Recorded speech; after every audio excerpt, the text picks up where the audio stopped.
শোনো বালি শোনো দেশের প্রতি ভাই, দুনিয়াটা একই করো সাথী করো তাই, ভাইজান ছাড়া জীবনে তো কিছু করো না, গোলাপে তো হাত কোনো দিও না।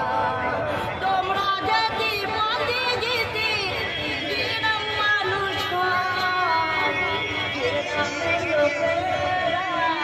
সবাই তো চাই, ভাইজান আমার সুখের সাথী জীবন চলে যায়। আল্লাহর খাতায় দেব লিখে আমরা ভাইজান করেছি, মরণ যে দিলে তা থাকে কেউ আটকাতে পারবে না। মরণের ভয় আমি কোনোদিন করি না। ভাইজান জিন্দাবাদ।